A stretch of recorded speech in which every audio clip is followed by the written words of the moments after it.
NBA journeyman Austin Rivers is one of those players that sometimes looks a bit too good to be a role player, yet looks fairly underwhelming when given a major role on a team. There are a ton of players like this too. Players who have had just as much potential as their superstar counterparts, yet just weren't given the opportunity to grow into that role. Recently, Rivers went on Bill Simmons' podcast and talked about how a string of bad luck prevented him from growing into the player that he was capable of becoming. While this might seem laughable these days, going back in time, we can see that Austin Rivers was considered a top talent in not only high school, but college as well. Universally known as one of the best scorers of his class, Austin Rivers was even selected with a lottery pick. So, what went wrong? And is Austin Rivers one of the biggest what-ifs we have in the NBA right now? Austin Rivers embarked on a basketball journey that began in the halls of Winter Park High School in Winter Park, Florida. From the outset, it almost seemed certain that Rivers was destined for greatness in the world of basketball. Rivers displayed an uncanny ability to take over games with his electrifying scoring prowess, dazzling ball handling skills, and unmatched basketball IQ. His presence on the court was nothing short of spectacular, and he quickly earned a reputation as a prodigious talent. Under Rivers' leadership, Winter Park High School achieved back-to-back Florida Class 6A state championships in 2010 and 2011. Time and time again, he delivered in the clutch, becoming the go-to player for his team when the stakes were at their highest. In recognition of his outstanding high school career, Austin Rivers was bestowed with the prestigious Gatorade National Player of the Year award in 2011, an accolade reserved for the brightest high school basketball stars across the nation. During his senior year, Rivers posted eye-popping stats, averaging an astonishing 29.2 points, 4 rebounds, and 2.6 assists per game. Transitioning to the collegiate ranks, Austin Rivers continued to dazzle audiences and leave his mark on the basketball world. He chose to attend Duke University, following in the esteemed footsteps of his father, Doc Rivers, an NBA coaching fraud, legend. As a freshman, Rivers exploded onto the scene, captivating fans with his fearless scoring mentality and unwavering self-confidence. His highlight reel plays became the stuff of legend, and his clutch performances were etched into college basketball history. Perhaps the most iconic moment of his college career occurred on February 8, 2012, when Rivers calmly sank a heart-stopping buzzer-beating three-pointer to secure a thrilling victory over rival UNC. It was a moment that encapsulated his knack for rising to the occasion.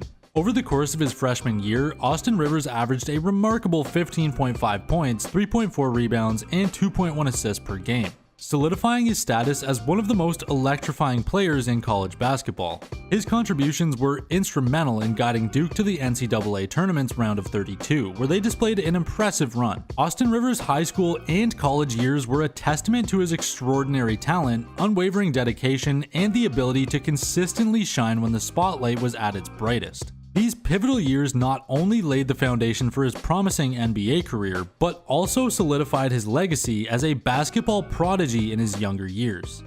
After a stellar high school and college career, Austin was all but guaranteed to be a lottery pick in the 2012 NBA draft. Some people at the time speculated that he might fall in the draft due to the fact that he wasn't really seen as a complete player, and still a work in progress while playing his one and only year at Duke. But one thing that was clear about Austin is that he was a bucket getter. In fact, most scouting reports predicted that this would be his bread and butter, drawing a lot of Rip Hamilton comparisons. So it was clear that whatever team he was drafted to, it should be a team that's in need of a score-first guard. At the time, there was a lot of talk about Phoenix and the Chicago Bulls both being good fits for Austin, as Phoenix just needed all the help they could get in general, while the Bulls just watched their 23-year-old MVP guard go down with an ACL tear. So it would make sense that they would be in the market to dangle a couple of their future first-round picks and maybe try and move up in the draft. But above all other teams, it was a pretty wide consensus at the time that the best possible situation for Austin would be if he was selected by the Detroit Pistons, who were still looking for their identity after their 2004 championship team was slowly breaking away. And with Brandon Knight showing a very promising rookie season and Greg Monroe looking like he was going to take another leap forward, it had seemed that Austin would be the perfect fit for the Pistons. But as any GM would tell you, you should never draft for fit. So the Pistons decided to go with Andre Drummond, who was only 19 years old at the time of the draft, but he seemed like more of a guaranteed return, as he was already huge for being a teenager still, and at that age he still had a little bit of athleticism. Which meant that Austin was still there for the New Orleans Hornets at the 10th pick, which they quickly took advantage of. Now, the soon-to-be Pelicans did also have the first overall pick, and of course, they went with the insanely hyped-up Anthony Davis, who was just coming off a championship win at Kentucky. So despite the fact that lottery picks are usually given the VIP treatment upon their arrival, this wasn't exactly the case for Austin Rivers, which is 100% fair, given the hype for AD. The team was rebuilding after the departure of Chris Paul, and AD was the face of that rebuild. And from day one, it was clear to Austin and anyone who had followed his career that being on the New Orleans Hornets was the worst possible outcome, as coach Monty Williams decided that it would be best to play Austin off ball, which was fine as he was still an excellent spot-up shooter, but when Monty wanted Austin to focus more as a defender than his actual strengths as a scorer, then it became a problem, as anytime he would even think about taking a step-back three or any of the moves that he had spent years adding to his game, he would be pulled out of the game and reamed out by the coaching staff, slowly beating his confidence into the ground, to the point where he was constantly questioning himself on the court, and most professional athletes will tell you that this is a point where you're screwed. Then, slowly but surely, Austin started to find new ways to get his looks, and about halfway through the season, he finally started to put some games together, even dropping 27 on 64 from the field and 83 from 3. And he kept that streak going after the All-Star break, shooting over 50% from the field and over 40% from 3, all the way up until he broke his hand, and ended up missing the last 20 games of the season. After the season was over, Austin was told that he'd be playing in the Summer League, just as a warm-up and to see where his game was after his broken hand. If he was dominating the competition, he'd only have to play 3 games. But despite averaging a team high of 18.2 points, he ended up playing 5 games. And although his playmaking left a lot to be desired, he definitely seemed to be back to his Duke form. But all of this was really pointless at the end of the day, because the Pelicans had already brought in Drew Holiday and Tyreek Evans, making it pretty clear that the Pelicans were moving on from Austin Rivers. And just like that, any chance that he had to come back and prove himself was gone. He'd ride the bench and find minutes here and there, but eventually he would get sent down to the team that his dad was coaching, the LA Clippers, where he'd actually put together his best seasons, averaging 12 points in 2016-2017, then 15.1 points the following season. But the life of an NBA journeyman would continue, as he was sent to the Wizards, then the Rockets, then the Knicks, Nuggets, and Timberwolves, before finally landing at Bill Simmons' Ringer Network as a podcast host and a media member, as he waits for a team to pick him up.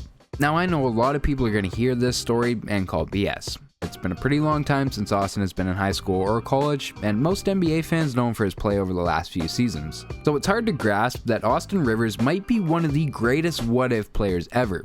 But NBA fans also downplay the importance of situation for an NBA player. I mean, take Mr. Big Shot himself, Chauncey Billups, who came into the draft as a very high-ranked recruit, being taken 3rd overall by the Boston Celtics. But after a semi-disappointing rookie season, he became somewhat of a journeyman himself, bouncing from the Celtics to the Raptors, then to the Nuggets and Timberwolves, before eventually landing in Detroit, where the stars aligned for Chauncey, ending with him winning the 2004 NBA Finals MVP. So there is definitely something to be said about situation, responsibilities, and the importance of it dictating a player's entire career. But if you made it this far in the video, give it a like, subscribe, and join our membership program to get early access to our videos for the low price of $1.99 Canadian. And we'll see you next upload.